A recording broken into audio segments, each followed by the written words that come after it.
एक बार देवताओं से किसी बात से नाराज होकर लक्ष्मी जी लुप्त हो गई।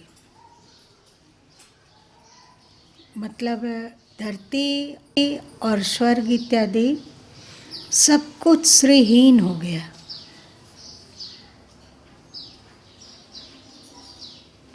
देवता लोग कितना भी अर्जू विनती किए लेकिन लक्ष्मी नहीं मानी। पूरा संसार और स्वर्ग और पृथ्वी और जितना लोकांतर है सब जगह अंधेरा और दरिद्रता छा गई। लोग त्राही त्राही पुकारने लगे। ऐसे में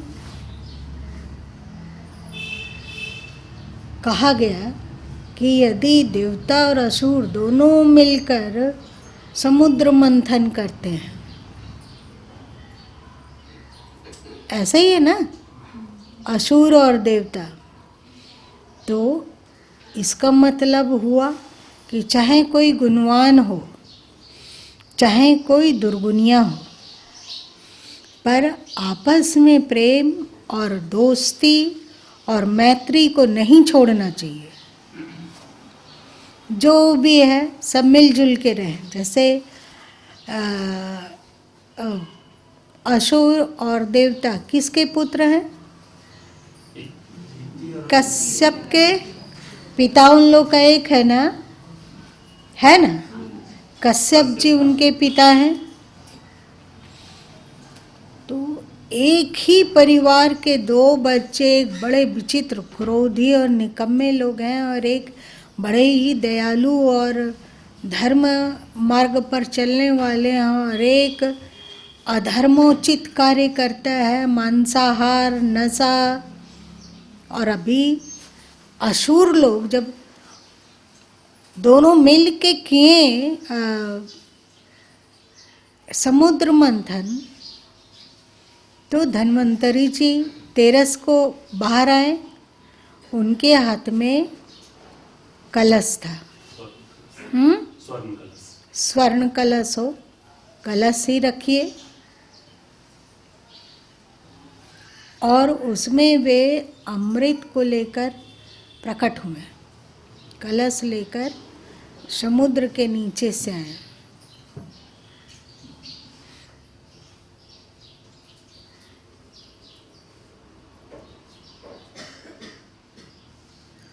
देवता और असुर क्योंकि संगठित हैं और संगठित प्रेम पूर्वक कार्य कर रहे हैं,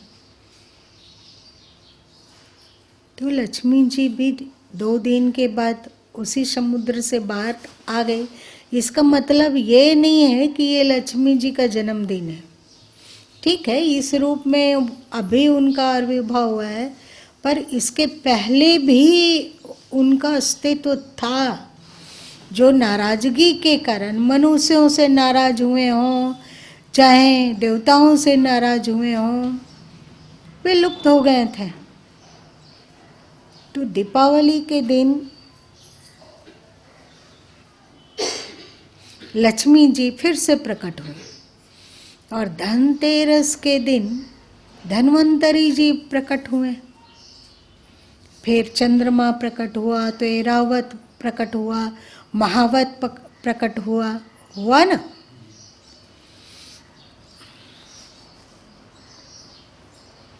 धनतेरस में कलश लेकर धन्वंतरी जी बाहर आए। उसमें अमृत भरा हुआ था। तो हम लोग आज के दिन बर्तन खरीदना चाहते हैं अथवा कोई धातु खरीदना चाहते हैं, हम लोग धातु का बर्तन अथवा कोई धातु तो खरीद सकते हैं, पर उसमें अमृत आए ये हम लोगों के बस की बात नहीं है क्या?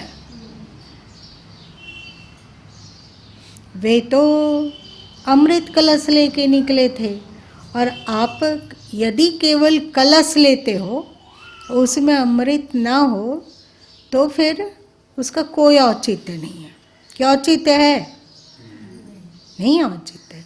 उस कलश की महिमा तभी है जब उसमें अमृत हो।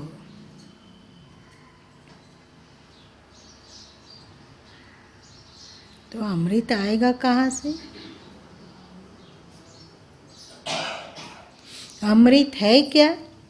इसके लिए फिर से हमें गीता को खंगालना होगा। ज्ञानामृतेन आया गीता में, ज्ञानामृतेन तम वंदे। ये अलग हो गया। ज्ञान ही अमृत है, और इस अमृत को लेने के लिए कहाँ जाना चाहिए? सद्गुरु के पास। अगर वे अमृत की वर्षा करते हो, अमृत सबके कलशों में उड़ेलते हो, पर आपने जो कलश लिया है उसमें छेद हो अथवा उसका पेंदा ना हो, तो सद्गुरु के अमृत ज्ञान को प्राप्त करते हुए भी वो सब बह जाता है। आप लोग कौन सा बर्तन खरीदना चाहते हैं? थोड़ा बहुत टूटा फूटा हो, जहाँ कोई दरार हो? नहीं ना। तो हम लोगों को भी अपने जीवन को अमृत, अखंड अमृत कलश बनाना होगा। पहले मतलब अपने जीवन रूपी कलश को अखंड बनाना होगा, कि जिसमें जो चीज़, जो ज्ञान हमें मिलता है उसको तत्काल हमारा हृदय एब्जॉर्ब कर ले, वो बहे नहीं, वो नष्ट ना हो जाए। सरकार प्रभु इस पर एक कथा कहा करते थे जो याद आ रही है। एक अंधा था, तो वो नित्य प्रतिदिन किसी तरह टटोलता हुआ आगे बढ़ता और भिक्षाटन करके अनाज प्राप्त करता, और उस अनाज से अपनी क्षुधा को बुझाता था। कभी भिक्षा मिला, कभी भिक्षा नहीं मिला, तो अंधा व्याकुल हो गया। रोज रोज भूखे रहना, कभी 1 दिन 2 दिन 3 दिन, तो बहुत उसको असुविधा होने लगी। तो वो सन पटुआ जहाँ मिलता है वहाँ जाके अपने बचत किए हुए थोड़े से पैसे से वो सन पटुआ खरीद लिया, और सोचा कि अब मैं इसे रस्सी बनाऊंगा और उसे घूम घूम कर बेच लूँगा कि कोई ले लो, इतने की है। अपना सारा जमा पूंजी, उसको जो थोड़ा बहुत बचत हुआ था, वो सन पटुआ खरीदने में लगा दिया। और सन पटुआ को वो अपना जैसे मोड़ मोड़ के सुतली बनाया जाता है अथवा रस्सी बनाया जाता है, वैसे बनाते हुए और किनारे करता जाता था। और अंधा बहुत खुश हो रहा था कि अब रस्सी करीब 20 फीट की हो गई होगी, अब रस्सी करीब 25 फीट हो गई होगी, अब रस्सी करीब 30 फीट हो गई होगी। इस रस्सी को बेचने पर जो धन मिलेगा उसे 2-3 दिन 4 दिन 5 दिन तो आराम से चल जाएगा। आटा दाल नमक जो है, चावल जो भी है, जरूरी आवश्यक वस्तुएं, वो तो आ जाएगी इस पैसे से 3-4 दिन के लिए। बहुत खुश था, गदगद था कि जीवन में आज पहली बार वो अपनी कमाई का पैसा उपार्जन करने जा रहे हैं, जो किसी के द्वारा मांगा हुआ नहीं है, प्रत्युत स्वयं की कमाई के द्वारा है। जब अंधा खुश हुआ और रस्सी को समेटना चाहा, तो देखा कि रस्सी मात्र 5-6 फीट की है, जबकि वो लगभग 25, 30, 35 फीट रस्सी बना होगा ऐसा सोचा था। विलाप करने लगा कि मेरी रस्सी कौन ले गया, मेरी रस्सी कौन ले गया। तो उधर से एक आँख वाला व्यक्ति गुजर रहा था, वो बोला कि तेरी रस्सी कोई नहीं ले गया है, तुम बुनते जा रहे थे रस्सी और एक तरफ घिसकाते जा रहे थे, तुम देख नहीं सकते हो। तो इस अंधात्व का लाभ उठाकर एक बकरी उधर तुम्हारी रस्सी को खाते जा रही, अभी भी बकरी तेरे ही बगल में है। व्यक्ति हाय हाय कर लिया। जब तक वो इस बात को समझा तब तक रस्सी को खाकर बकरी मात्र 6 इंच 4 इंच का बना दी। उसका पैसा था सो भी चला गया, रस्सी भी नहीं रहा और एकदम विलाप और रुदन करने लगा। तो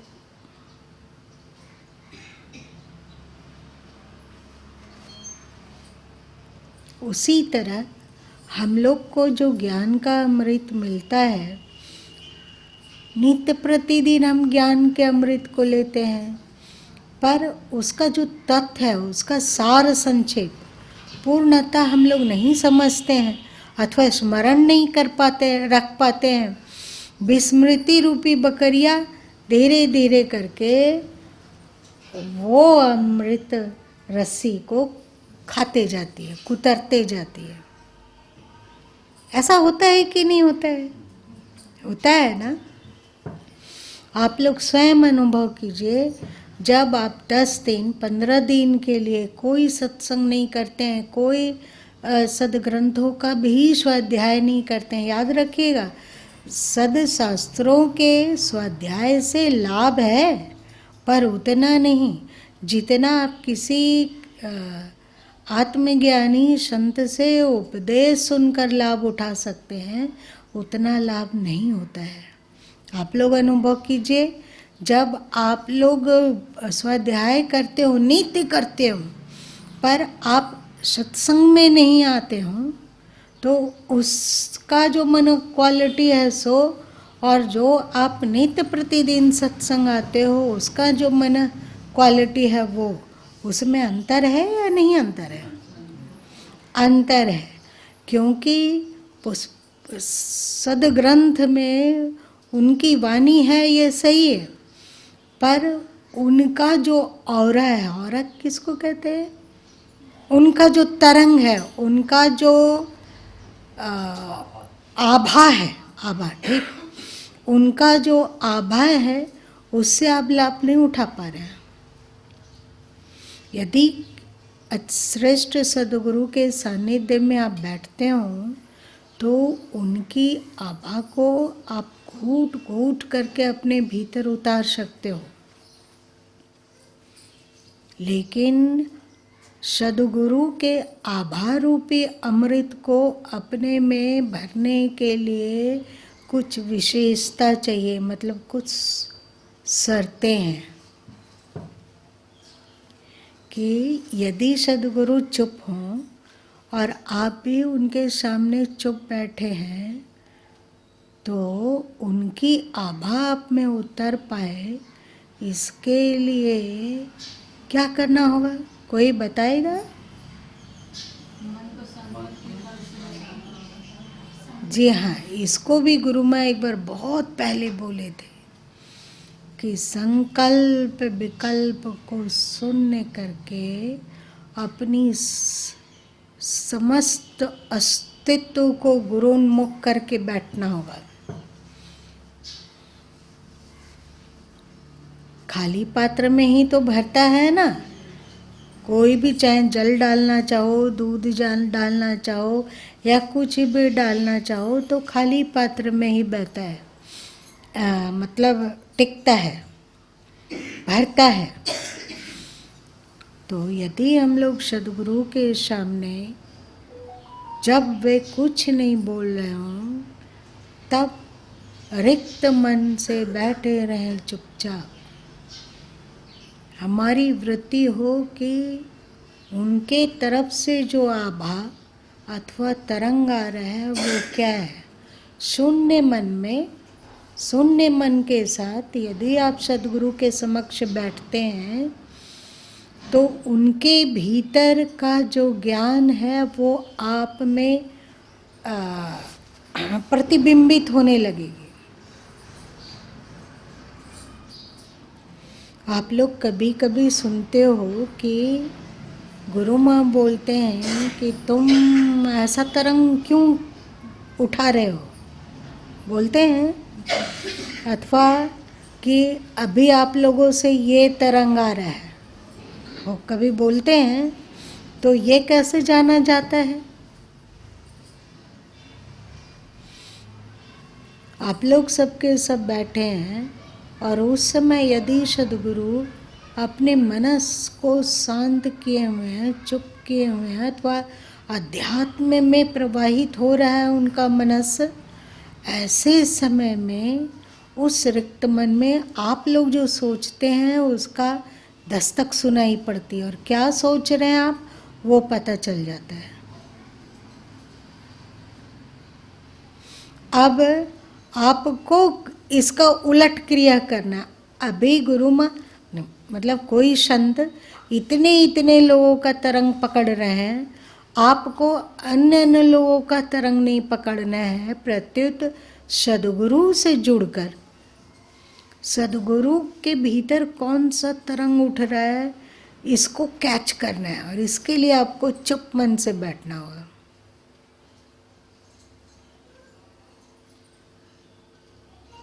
फिर क्योंकि आपका पात्र फूटा हुआ नहीं है तो वो बूंद बूंद करके बहा। उसके बाद एकांत स्थान में जाकर इस बीच जब तक आप सद्गुरु के समक्ष बैठे हुए थे और अपने मनस को गुरुन्मुखी किए हुए थे, मतलब गुरु की ओर लगाए हुए थे, तो ऐसे समय में आपके मन में कौन कौन सा तरंग आया? कभी तरंग आता है कि हमको तो हर हालत में अपने इंद्रियों पर विजय प्राप्त करना है। इस तरंग को बढ़िया से याद रखो कि आप आधा घंटा बैठे चुप होकर, मौन होकर, तो आपके भीतर कौन कौन सा तरंग उठा उसको आप अंकित करें। और फिर जब एकांत मिले तो उन तरंगों को फिर से चिंतन में लाए, आपका अमृत कलश भरता जाएगा। अथवा आप लोग सद्गुरु के समक्ष बैठो हो, वे कोई उपदेश कर रहे हो, तो ऐसा आप हो जाए कि केवल कान का ही अस्तित्व रह जाए, आप मिट जाए। इसका मतलब क्या हुआ? वे क्या बोल रहे हैं उसको कान के कटोरे से घूट घूट करके अपने में भरें। केवल उनकी वाणी सुनाई पड़ रही हो और दूसरा कुछ भी नहीं। कौन आता है, कौन जाता है, सुबह है कि रात है, कि क्या हो रहा है, नहीं हो रहा है, सबसे अतीत होकर एकमात्र और केवल एकमात्र उनके उपदेशों को अपने कानों के दोने में भरते जा रहे हैं। आप लोग जो ये सुनते हैं कि अर्जुन द्रोणाचार्य के सबसे अधिक प्रिय शिष्य हो गए, कैसे हो गए? उन्होंने सब कोई, जब वे अर्जुन के प्रति थोड़े ज़्यादा मेहरबान होते तो सब कोई कहता है कि आप उस पर विशेष ध्यान देते हैं, हम लोग पर विशेष ध्यान नहीं देते हैं।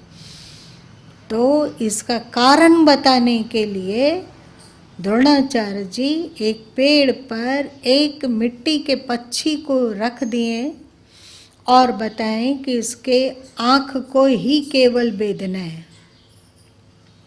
तो जितने लोग वहाँ थे प्रशिक्षु वर्ग, मतलब कौरव पांडव, उनसे सबसे एक एक करके पूछे कि पेड़ में देखो क्या है, क्या दिख रहा है। चिड़िया की आँखों को वेदना है, लेकिन वहाँ क्या क्या दिख रहा है? तो कोई कुछ बोला, कोई कुछ बोला, बहुत विस्तार से बोलता रहा कि पत्ते दिख रहे हैं, फूल दिख रहे हैं, टहनियाँ दिख रही हैं, तने दिख रहे हैं, इत्यादि इत्यादि इत्यादि, है ना। साथ साथ में चिड़ियाँ भी दिख रही है और साथ साथ में उसकी आँखें भी दिख रही है। और अर्जुन आया तो वो बोला कि मात्र और मात्र हमें केवल चिड़िया की आँखें ही दिख रही है। याद आई? फिर द्रोणाचार्य जी सबको कहें कि बाणों का संधान करते हुए चिड़िया की आंखों को बेद डालो, पर कोई बेद न डाल सका, केवल अर्जुन बेद सका। इसका कारण बताते हुए द्रोणाचार्य बताएं कि इनको अपने लक्ष्य के अतिरिक्त कुछ भी ना दिखा, ना सुना, ना और कुछ हुआ, केवल एक लक्ष्य। और बहुत सारे लोग हैं और तुम सब लोग थे, उनके अतिरिक्त मतलब अर्जुन के अतिरिक्त तुम लोग थे, तो तुम लोगों को अर्जुन चिड़िया की आंखों के अतिरिक्त भी बहुत कुछ दिखाई दिया, इसलिए आप लोग वेद नहीं सके, आपकी वृत्ति एकाग्र नहीं हुई। और एकाग्र मन से पढ़े बिना तो एक साधारण स्कूली शिक्षा को भी नहीं प्राप्त किया जा सकता है। प्राप्त किया जा सकता है, ऐसा है कि आप इधर पढ़ रहे हो और इधर मन में कुछ कुछ सोचते भी जा रहे हो, इधर पढ़ते भी जा रहे हो, ऐसा कभी आप लोग अनुभव किए हो? ऐसा होता है तो वो आपके दिमाग में कुछ नहीं धंसता है। कि धंसता है? कुछ नहीं धंसता है। 4 घंटा पढ़ लिए पर कुछ नहीं धंसा। पर जो अपने मन को एकाग्र करके केवल जब पढ़ रहा है तो मात्र पढ़ रहा है, पूरी दीन दुनिया को भूल कर 1 ही घंटा पढ़ रहा है, तो भी वो जो 23 घंटा पढ़ता हो चंचल मन के साथ, उसकी तुलना में 1 घंटा एकाग्र मन से पढ़ने वाला स्टूडेंट ज़्यादा अच्छा नंबर लाता है। होता है ऐसा। तो अर्जुन लक्ष्य को भेद सके इसलिए क्योंकि अर्जुन की वृत्ति लक्ष्याकार हो गई। अभी आप सत्संग सुनने के लिए बैठे हो तो आप बिल्कुल केवल कान बन जाए। क्या बोला जा रहा है धीरे धीरे करके कान के दोनों में के द्वारा जमा करें। कोई संकल्प विकल्प नहीं, केवल सुनना। कौन आ रहा है, कौन जा रहा है, कितना बज गया है, क्या होने वाला है, सबसे मुक्त। केवल केवल और केवल एक इंद्रिय हमारी काम कर रही हो, वो है स्रोत। तो आपके भीतर अमृत टिकने लगेगा। कौन सा अमृत? उपदेश का अमृत, ज्ञान का अमृत धीरे धीरे टिकने लगेगा। इसलिए जब गुरु माँ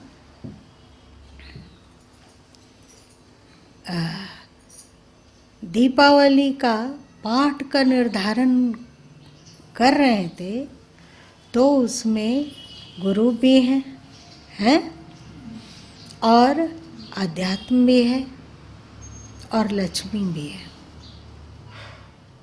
है।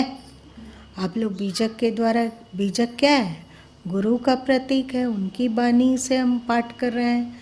दूसरा, हम मंत्र में क्या बोलते हैं जब आप लोग डालते हैं, क्या बोलते हैं? ठीक से एक जन बोलो। ओम नमो नारायणाय, ओम महालक्ष्मी नमः। सदगुरु के मंत्रों को पकड़ते हुए हम विष्णु और लक्ष्मी की ओर बढ़ते हैं, तब हमारे में पूर्णत्व प्रकाशित होता है। तब हमारे घट में अमृत भी भरता है। पात्र तो है, आपका जीवन है, यही तो पात्र है। तो आप गुरु के ज्ञान और वाणी रूपी अमृत को भी अपने भीतर रखते हैं, मतलब ठहराते हैं, अथवा उसको उस ओर ध्यान दे रहे हैं कि अमृत जो मिल रहा है वो आपके भीतर, आपके जीवन रूपी कलश में अट जाए। इसलिए गुरु वंदना, गुरु वाणी, फिर साथ में अध्यात्म भी और साथ में लक्ष्मी भी। अब हो गया पूर्ण। अध्यात्म ज्ञान, जब तक आपके भीतर ज्ञान नहीं होगा, जब तक आपके भीतर मार्गदर्शन नहीं होगा, तो क्या आप विष्णु तत्व को प्राप्त कर सकोगे? उसकी पहचान भी नहीं पता है कि विष्णु है क्या, है ना? और जब विष्णु तत्व को नहीं पकड़ सकोगे तो क्या लक्ष्मी को खुश कर सकोगे? नहीं कर सकोगे। अभी आपको कोई बोले, अरुण जी, जैसे आप बेंगलुरु में आपकी बेटी रहती है और अभी इंदौर में आपका बेटा रहता है, तो वो लोग बोले कि पापा आप हमारे साथ रहिए, तो दूसरा जन बोलता हो कि पापा आप हमारे साथ रहिए। आप बोलते हो कि तुम्हारी माँ को कौन देखेगा, तो अगला बोलता हो कि माँ को दूसरे लोग देखेंगे, आप मेरे पास आ जाइए। आप क्या करेंगे? नहीं पसंद करेंगे वहाँ जाना। कर्तव्य है, उसके प्रति कर्तव्य है। अथवा किसी की पत्नी को बोला जाए, अभी बहन लोग हैं, इन लोग को कोई बेटा बोले कि आप हमारे पास आ जाइए, और ये लोग पूछे कि और तुम्हारे पिताजी कहाँ रहेंगे, तो वो दूसरे के साथ रहेंगे, दूसरे बेटे के साथ रहेंगे। तो हमें लगता है कि हर बहन सोचेगी कि इस ढलते उम्र में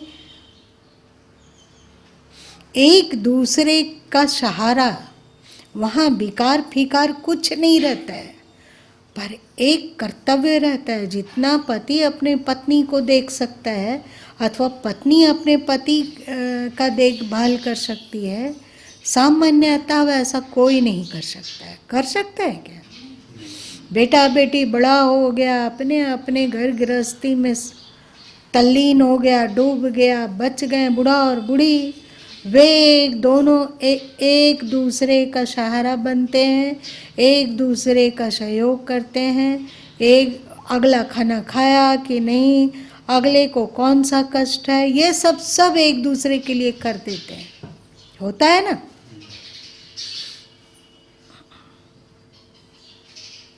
अब बताइए, आप विष्णु के बिना लक्ष्मी को पुकारते हो, विघ्नहारी गणेश जी तो उनके साथ हैं, पर लक्ष्मी जी अकेले हैं, वहाँ विष्णु है ही नहीं। वो कितना दिन तक टिकेगी?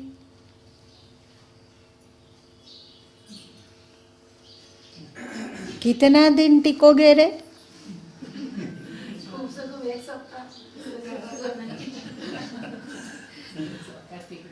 हाँ? एक सप्ताह तक सही जाने से पति के बिना एक सप्ताह तक। इसका मतलब ये नहीं कि तुम लोग पति पति करके आसक्त हो जाना। कर्तव्य करना, पर उसमें चिपकना नहीं। और पति लोगों को भी कहा जाता है कि पत्नी पत्नी करके उसकी आसक्ति का गांठ अपने मन में मत बांध लेना। उसका कर्तव्य करना, पर मोह मत करना। तो लक्ष्मी जी तो महादिव्य है, वो विष्णु जी के साथ के बिना कैसे रहेगी आपके यहाँ? और विष्णु जी बिना सद्गुरु के अनुग्रह के आएंगे कैसे? सही बोल रहे हैं? बहुत सारे लोग होंगे जो विष्णु विष्णु विष्णु विष्णु करते हैं, अथवा भगवान नारायण का मंदिर बना लेते हैं, उनकी पूजा कर रहे हैं, आरती कर रहे हैं, पर वो पूजा आरती मात्र कर्म कांड है ना?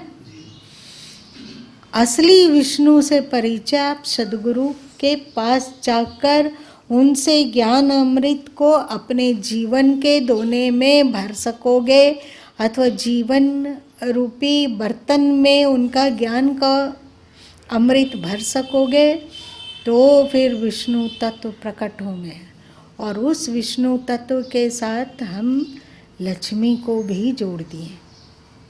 अब दोनों चुपचाप रहेंगे। जब विष्णु जी को अपना कर्तव्य करने का मन करेगा लक्ष्मी जी के साथ के प्रति, तो वो कर्तव्य कर लेंगे। और जब लक्ष्मी जी को विष्णु जी की सेवा और उनका पैर दर्द कर रहा होगा तो वो उनके चरण दबा लेगी। हुआ? अब ये टिकाऊ है। पहले इसीलिए लक्ष्मी पूजन के पहले धनतेरस आया कि आप अपने पात्र को लेकर जाओ और उनके द्वारा प्राप्त ज्ञान को अपने भीतर भरो, उसके बाद लक्ष्मी जी का पूजन करना। पर यहाँ थोड़ा सा उन्होंने लोचा रखा। वहाँ उन्होंने कहा कि आप गणेश और लक्ष्मी की पूजा करो, गणेश जी तुम्हारे जीवन का विघ्न हरेंगे। लेकिन गणेश जी की पूजा करने से कितने लोगों का विघ्न दूर हो जाता है? सबसे बड़ा विघ्न तो हमारा ही अज्ञान और हमारा ही अवगुण है, नहीं है? हमारे भीतर ही दोष है, यही सबसे बड़ी बाधा है। और इस बाधा को गणेश जी नहीं हटा सकते हैं, वो एक मात्र प्रतिमा है। गणेश जी की असली क्वालिटी तो सद्गुरु के पास है। वे आपके अज्ञान की बाधा को हटाते हैं, आपके मोह की बाधा को हटाते हैं और आपको जोड़ देते हैं अचल लक्ष्मी और अचल अध्यात्म, अचल अस्तित्व, उसके साथ आपको जोड़ देते हैं। गणपति के स्थान पर गुरु हैं और उनका ज्ञान है, और आपका पात्र है जीवन रूपी पात्र, उसमें आपने उनका ज्ञान, उनका आत्मबोध, उनका अमृत, उपदेशामृत को भरा, उसको टिका लिया। अब विष्णु को भी समझ पाएंगे, लक्ष्मी को भी। अकेले लक्ष्मी आती है तो वो उल्लू पर सवार होके आती है। एक बार और बोले है ना, उल्लू पर सवार होती है, और उल्लू को दिन को तो नहीं सूझता है, रात को सूझता है। निशाचर किसको कहते हैं? जो रात में अपना सारा व्यवहार करता है। निशाचर राक्षस को भी कहा जाता है कि नहीं? रात में वो अपना काम करता है, निकलता है कि कहाँ मिलेगा भोजन, किसी आदमी को पकड़ के खा गया, निशाचर उसी को कहा जाता है। किसी और जंगली पशु पक्षी आदमी जो मिला उसको पकड़ पकड़ के खा लिया। और आपके जंगलों में कौन विचरण करता है रात को? हिंसक प्राणी अरुण जी, हिंसक प्राणी, जो शाकाहारी प्राणी हैं वे दिन को विचरण करते हैं। रात को कहीं झुंड बना के अथवा कंदरा में अथवा गुफा में रहते हैं। और मांसाहारी जीव जंतु, जानवर लोग, वे रात को निकलते हैं और अपना जीव जंतु जो भी किसी कारणवश बाहर निकला, अथवा अकेला दिखा, अथवा झुंड में ही सही एक दो को दबोचा और ले गया घसीट कर दूसरे जगह। देखे हो आप लोग बाघ लोग को, हिरन को ऐसे पकड़ के एक जगह से दूसरी जगह ले जाते हुए। तो आप उल्लू वाहिनी लक्ष्मी की पूजा करेंगे तो निशाचर जैसा ही स्वभाव हो जाएगा, क्योंकि उस उल्लू के बिना लक्ष्मी रहेगी नहीं। तो देखते हो, जिसको पैसा अधिक हो जाता है और वो सद्गुरु से न जुड़े हों, जिसने अपने जीवन में ज्ञान का अमृत को ना भरा हो, वो बेकार बेकार चीज़ों में धन खर्च करने में लग जाते हैं, पर सही काम में उनको जुड़ी ताप आता है खर्च करने में। ऐसा नहीं होता है क्या? होता है ऐसा।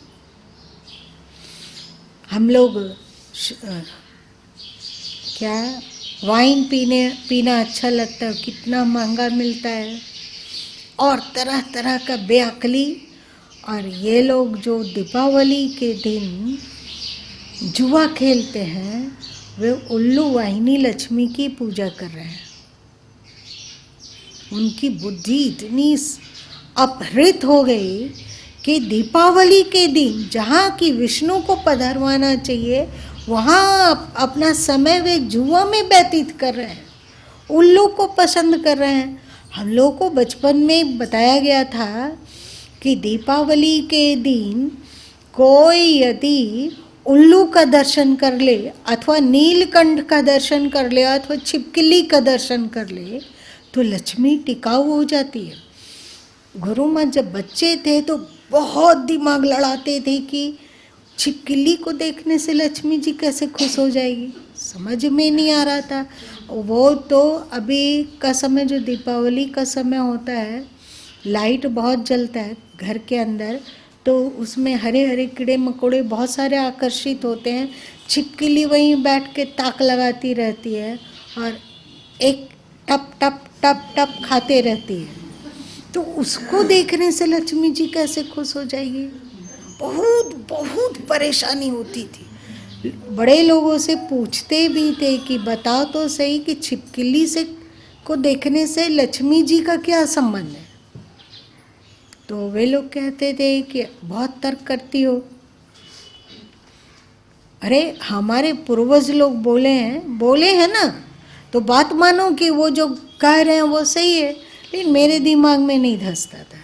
नीलकंठ एक बार बढ़िया से बाबा जी थे, दादाजी, उनसे पूछ लिए कि नीलकंठ कैसा होता है, कैसा देखने में होता है, कहाँ रहता है, क्या खाता है, उसकी जीवनचर्या कैसी है। तो वो सब बताएं तो हमें पता चला कि नीलकंठ तो केवल मांसाहार भोजन करता है, वो फल नहीं खाता है, फूल नहीं खाता है, वो केवल मांसाहार भोजन, केवल उनका कंठ नीला है। मेरे दिमाग में आया कि कंठ नीला होने से लक्ष्मी जी कैसे खुश हो सकती है, कीड़ा खाने वाले से लक्ष्मी जी कैसे खुश हो जाती है। और उल्लू दिन में वो अंधा है, रात में उसको सूझता है, तमोगुण में जो जो कुछ है वो सब सूझता है।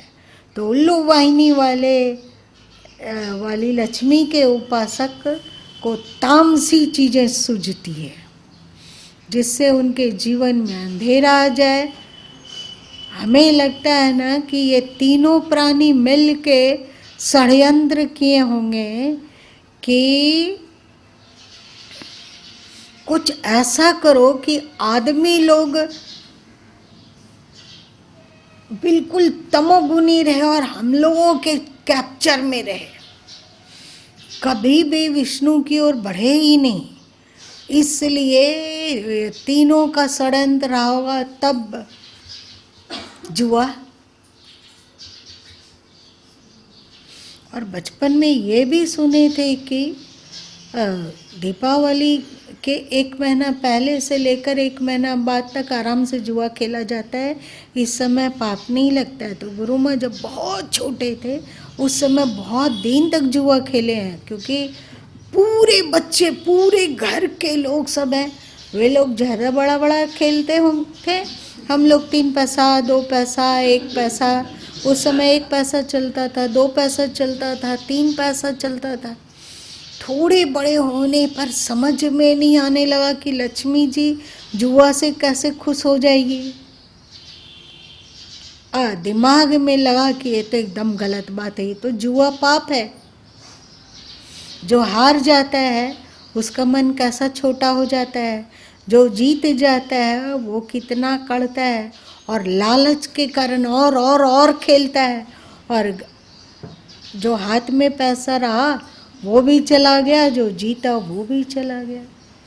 तो फिर घर में रहने पर आंदोलन चलाया गया कि जुआ एकदम पाप है। सब बच्चा लोग जितने, उस समय बहुत सारे बच्चे रहते थे घर में, सब बच्चे लोगों के दिमाग में ये ठस ठस के भर दिया गया कि जुआ पाप है, इससे लक्ष्मी जी नहीं खुश हो सकती है। फिर थोड़ा और जरा सा बड़े होने पर जितने लोग बड़े लोग थे उनके नाक में नकेल कसने का काम करना शुरू कर दिया गया। चचा लोग को, बाबू जी लोग को, वे लोग पूजा करने के बाद जाते थे यात्रा बनाने। यात्रा क्या होता है? जुआ। तो उस समय बड़े लोगों को कि ये गलत है, ऐसा नहीं होना चाहिए, ये पाप है, अभी आप पूजा करके आए हैं, अभी जुआ खेलने जा रहे हैं, तो इसके द्वारा तो आप सारा गुड़ गोबर कर दिए। मान लिया जाए कि खीर है, खीर आपने बनाया और उसमें 1 सूप ला के गोबर भी डाल दीजिए घोल के, तो आप कितना खीर को बचा पाएंगे? तो वैसे खीर जैसा है आपकी पूजा, और गोबर का घोल जैसा है, तो गंदगी के घोल जैसा है वो जुआ। तो दोनों एक साथ कैसे होगा? आपका पूजा नष्ट हो जाएगा। तो घर में रहते रहते सबको ही छोड़ चुके थे। फिर इन लोग आना शुरू कर दी थी घर में कुछ बड़े होने पर, तो गुरु माँ के द्वारा इन लोग भी अपने अपने घरों में पहुँचाई कि नहीं, जुआ नहीं खेलना चाहिए, जुआ खेलना तो पाप है। तुम लोग को याद है कुछ बात अपने अपने घर में कि गुरु माँ ऐसे बोलते हैं कि जुआ नहीं खेलना चाहिए। धीरे धीरे आसपास के लोग में भी सुधार आता गया। ये जुआ का प्रचलन इन तीनों निशाचरों के षड्यंत्र का नतीजा है कि आप हमेशा उल्लू वाहिनी लक्ष्मी को ही प्राप्त करें, और वो भी टिकाऊ नहीं। तो क्या करना होगा हम लोगों को? लक्ष्मी जी के साथ साथ विष्णु का भी आवाहन करना होगा। तो वे गरुड़ पर सवार होकर दोनों जन आएंगे, आते हैं ना। तो लक्ष्मी जी साथ आएगी, साथ में विष्णु भी रहेंगे। तो लक्ष्मी जाएगी कहाँ? जब तक विष्णु जी का चोटी हम लोग के हाथ में है, तब तक लक्ष्मी जी क्या करेगी? क्या करेगी? वहीं टिकी रहेगी। वो अपने पति को, अपने स्वामी को छोड़कर कहाँ जा सकती है? ये हो गया धनतेरस और चतुर्दशी और दीपावली। इसलिए बहुत ही भाव विभोर होकर पाठ करो, पूजा करो, आवाहन करो। गुरु के ज्ञान रूपी अमृत का भी आवाहन करो अपने जीवन में। साथ साथ विष्णु तत्व मतलब अस्तित्व का भी आवाहन करो, और लक्ष्मी तत्व का भी आवाहन करो। लक्ष्मी का तात्पर्य होता है श्री। श्री का तात्पर्य क्या होता है? एक दिन ज्ञान सूत्र में लिखे थे, आधा अधूरा। अष्टलक्ष्मी का फिर नहीं लिखे हैं, केवल श्री किसे कहा जाता है सो लिखा हुआ है। आप लोग कोई पढ़े हो ज्ञान सूत्र में? भूल गए? जो ईश्वर के आश्रय में रहती है और सबको जीवों को आश्रय देती है, जो जीवों का प्रार्थना सुनती है और ईश्वर तक पहुँचाती है। और वो है प्रकृति। श्री मतलब प्रकृति। प्रकृति जब परमात्मा से जुड़ती है तो चारों ओर मंगल ही मंगल है। और प्रकृति जब अपने उपादानों से जुड़ती है तो वो उल्लू वाहिनी हो जाती है। उससे कल्याण नहीं होता है, शांति नहीं मिलती है। अब आप श्री का भी आवाहन करो तो परमात्मा के साथ, और सद्गुरु ज्ञान के अमृत को का भी आवाहन करो। हे सद्गुरु का ज्ञान, आप हमारे ऊपर मेहरबान होइए। हे प्रभु, हे सर्वव्यापी विष्णु सत्ता, आपका आवाहन है, आप मेरे जीवन में रच बस जाइए। हे लक्ष्मी, आप का भी आवाहन है, आप जीवन में आइए और जीवन को सुगम बना दीजिए। जब विष्णु सहित लक्ष्मी आएगी तो लक्ष्मी का सदुपयोग करना अच्छा लगेगा और दुरुपयोग करना खटकेगा। इन त्रिमूर्तियों का मतलब सद्गुरु, मतलब गणपति, सद्गुरु ही गणपति हैं। सद्गुरु, विष्णु और लक्ष्मी, इन त्रिमूर्तियों को हम लोग प्रणाम करते हैं। इन तीनों का शरण बड़ा ही कृत्य और धन कर देने वाला है। आज इतने ही रहने दो।